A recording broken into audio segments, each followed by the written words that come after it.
Hello. हाँ जी, बताइए। बाबा जी आपकी ऐड देखी थी। हाँ जी, क्या समस्या है? बाबा जी मेरी और मेरी गर्लफ्रेंड का ब्रेकअप हो गया। वो मुझसे बिल्कुल बात नहीं कर रही। बाबा जी मैं बहुत परेशान हूँ। बाबा जी मैं उसके बिना बिल्कुल रह नहीं सकता। बाबा जी आप प्लीज़ उसको मेरी ज़िंदगी में वापस ले आओ। कोई बात नहीं, अब दोनों का नाम और फ़ोटो मुझे व्हाट्सएप कर दो, मैं देख लेता हूँ। पर बाबा जी आप उसे वापस तो ले आओगे ना?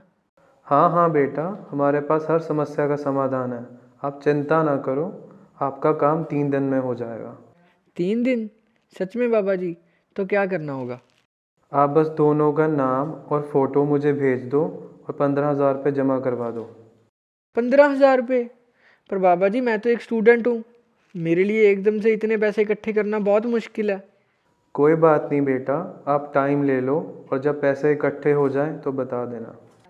नहीं नहीं बाबा जी, मैं इतना इंतज़ार नहीं कर सकता। आप ऐसे नहीं कर सकते। आप एक बार काम शुरू कर दो, मैं आपको पैसे धीरे धीरे दे दूंगा। नहीं बेटा, अगर मैं पैसे खुद से लगाऊंगा तो असर नहीं करेगा, तो आपको ही देने पड़ेंगे पैसे। अच्छा, इतने पैसे तो नहीं कर पाऊंगा। कोई और रास्ता नहीं है क्या बाबा जी? नहीं बेटा, सामग्री काफ़ी महंगी आती है और उसके बिना काम शुरू नहीं हो सकता। चलो ठीक है बाबा जी, आपको शाम तक बताता हूँ। ठीक है।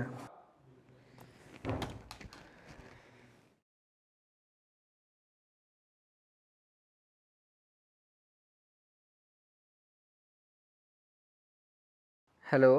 हेलो। कैसा है भाई? बढ़िया भाई, तू बता। या भाई एक काम था यार तुझसे यार। हम्म। कुछ पैसों की ज़रूरत थी यार। कोई दिक्कत नहीं यार, हो जाएगा। थैंक यू यार, थैंक यू भाई। जल्दी मिलता हूँ तुझसे। ज़रूर भाई, ज़रूर।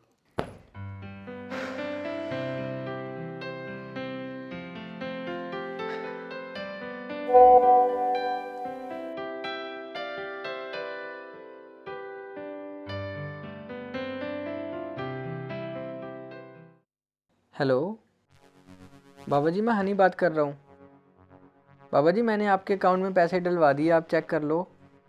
हाँ बेटा, आ गए पैसे मेरे अकाउंट में, आपका काम थोड़ी देर में शुरू कर दूंगा। अच्छा बाबा जी हमारा काम तो हो जाएगा ना 3 दिन में? हाँ हाँ बेटा, अब बेफिक्र हो। चलो ठीक है बाबा जी।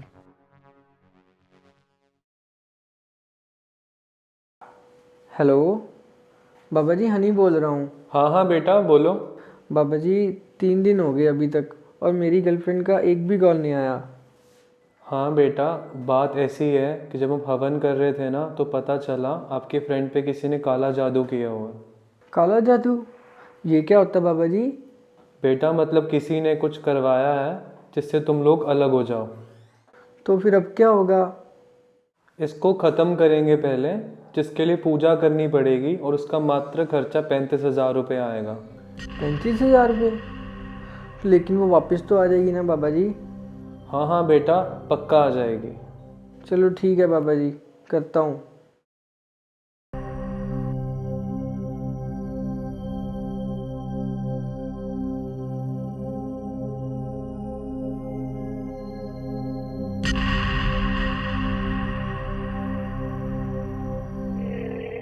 हाँ बाबा जी, वो पैसे डलवा दिए थे मैंने।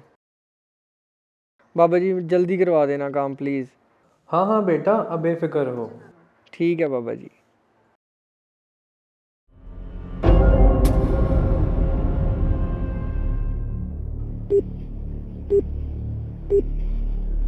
The number you are trying to call is currently not reachable. Please try again later.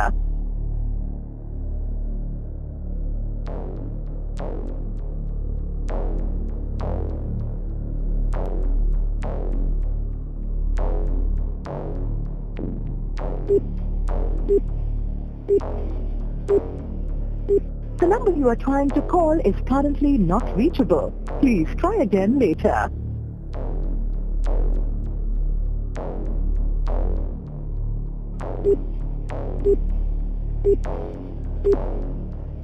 The number you are trying to call is currently not reachable. Please try again later.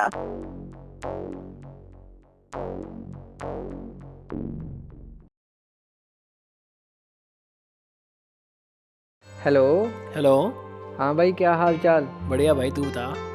भाई एक ज़रूरी बात करनी थी तेरे से। हाँ बता। भाई मैंने ना एक बाबा को कांटेक्ट किया था और उसके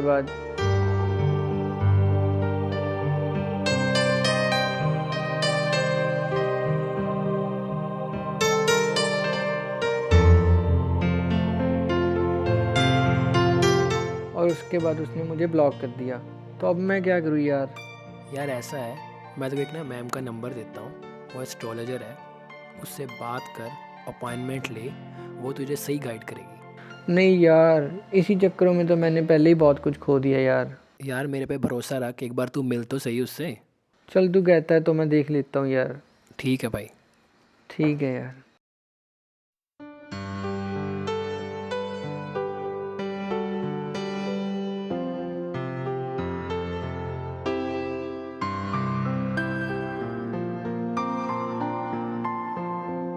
मैम, आपसे कोई मिलने आया है। हाँ हाँ, बुला लो उन्हें अंदर। Good evening ma'am. Good evening.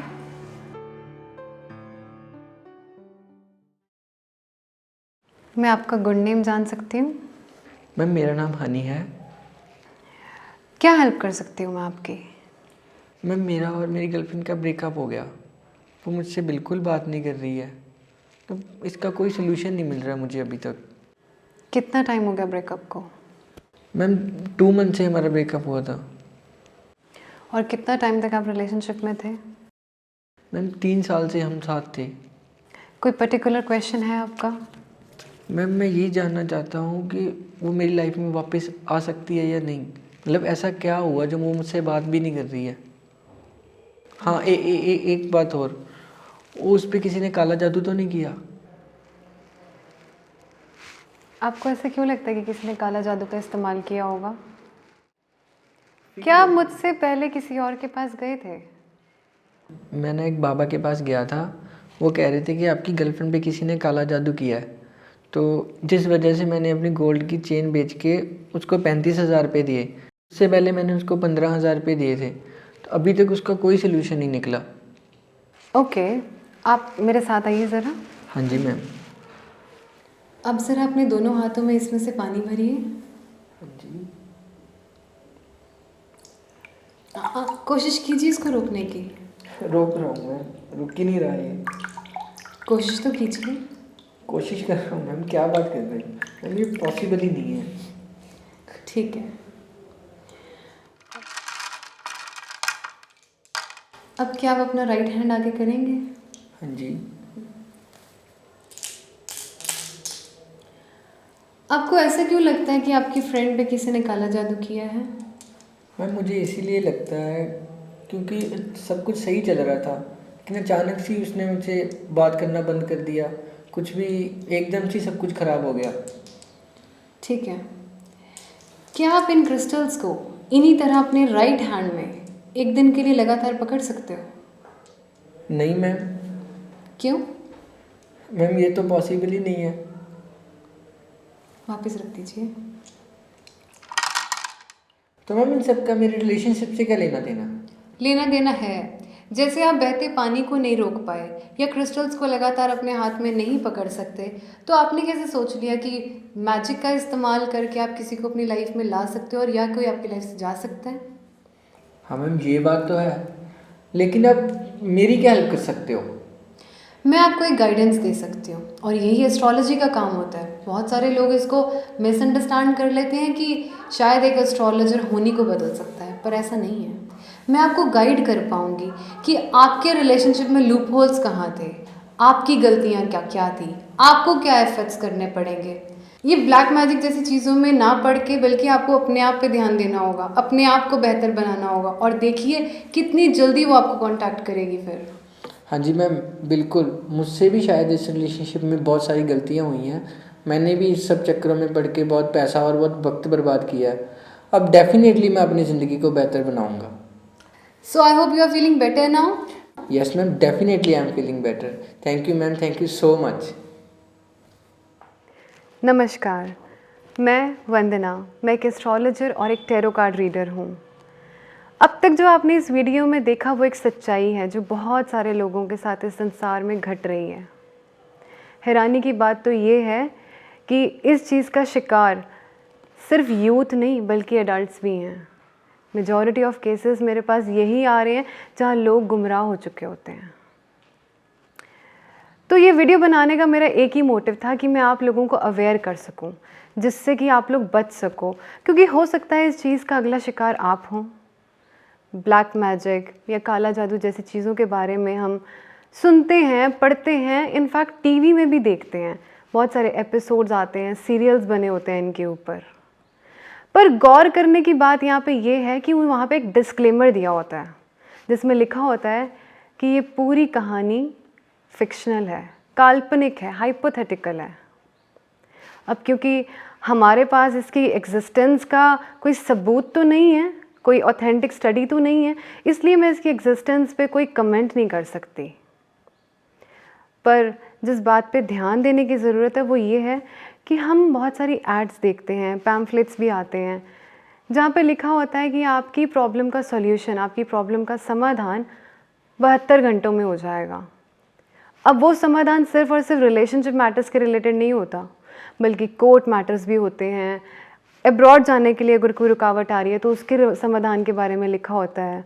Health problems होती हैं, एट्सेट्रा एट्सेट्रा। इंडिया में हम इन्हें वशीकरण स्पेशलिस्ट बोल देते हैं या तांत्रिक बोल देते हैं, और इंडिया के बाहर हम इन्हें स्पेल कास्टर्स बोल देते हैं। पर नाम चाहे कोई भी हो, टेक्निक इन सब की एक ही है, आपको मैनिपुलेट करने की। जैसे कि आपने इस वीडियो में भी देखा होगा कि पहले लड़का फ़ोन करता है और उसे कहा जाता है, जब वो अपनी प्रॉब्लम बताता है, उसे कहा जाता है कि उसकी प्रॉब्लम का सॉल्यूशन 72 आवर्स में निकल आएगा। ऐसे ही ये लोग आपको प्रॉमिस करेंगे कि आपकी किसी भी प्रॉब्लम का सॉल्यूशन 3 दिन या किसी किसी केसेस में 5 दिन में निकल आएगा।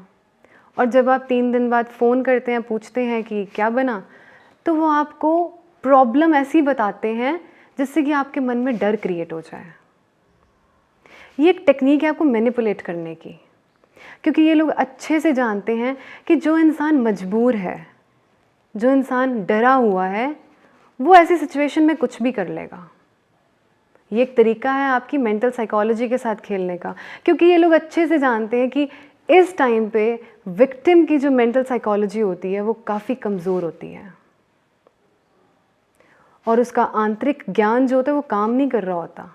इसलिए ऐसे में उसको अगर कोई भी सॉल्यूशन देने की बात करे या कोई हेल्प प्रोवाइड करने की बात करे, वो तैयार हो जाता है उसको करने के लिए, पर उसको कुछ भी सॉल्यूशन नहीं मिलता। और इतना सारा पैसा और वक्त बर्बाद करने के बाद जब उसे कोई सॉल्यूशन नहीं मिलता तो वो निराश हो जाता है और फिर दोष आ जाता है एस्ट्रोलॉजी पे।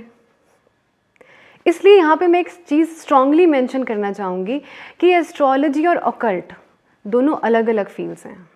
एस्ट्रोलॉजी क्या है? एस्ट्रोलॉजी आपको एक गाइडेंस प्रोवाइड करती है, आपकी हेल्प करती है एक राइट पाथ चूज़ करने में, राइट डायरेक्शन पता करने में। बहुत सारी कंट्रीज़ में, इनफैक्ट इंडिया में भी बहुत सारी जगह पे अब करियर काउंसलिंग की जाती है, जिसमें काउंसलर क्या करता है, बच्चे की नज़र को पहचानता है, बच्चे के टैलेंट को पहचानता है। अब टैलेंट से और नज़र से पता लगे कि बच्चा तो बहुत अच्छा फोटोग्राफर बन सकता है, पर हम उसे कह देते हैं कि मेडिकल चूज़ कर लो, नॉन मेडिकल चूज़ कर लो, या आईएएस बन जाओ। पर ऐसे में ना तो वो मेडिकल में कामयाब होता है, ना नॉन मेडिकल में कामयाब होता है, ना ही आईएएस बन सकता है, और फोटोग्राफी तो वो बहुत पहले ही छोड़ चुका होता है। इसलिए आगे जाके वो सिर्फ और सिर्फ डिसअपॉइंटेड फील करता है। जैसे कि इस केस में काउंसलर का काम होता है ये पहचानना कि बच्चे का टैलेंट और बच्चे की नज़र किस चीज़ में अच्छी है, इसलिए और बच्चा किस चीज़ में ज़्यादा ग्रो करेगा और किस चीज़ में ज़्यादा सक्सेसफुल रहेगा। वैसे ही एस्ट्रोलॉजी है। एस्ट्रोलॉजर आपके date of birth, time of birth and place of birth के बेसिस पे जो प्लानिटरी पोजीशंस हमें पता लगती हैं, उससे बता सकता है कि आपके लिए बेस्ट फील्ड क्या रहेगी, आपके लिए सही रास्ता क्या रहेगा।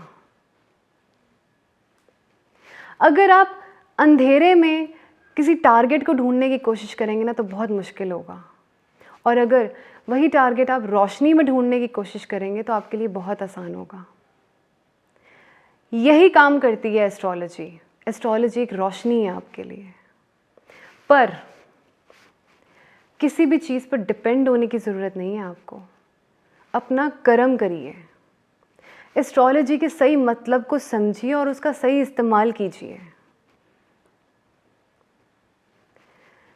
बाकी आजकल जो पेंडेमिक चल रहा है, इसमें सरकार, गवर्नमेंट जो भी हमें गाइडलाइंस दे रही है, नोटिफिकेशंस प्रोवाइड कर रही हैं, उसको फॉलो कीजिए, सेफ रहिए।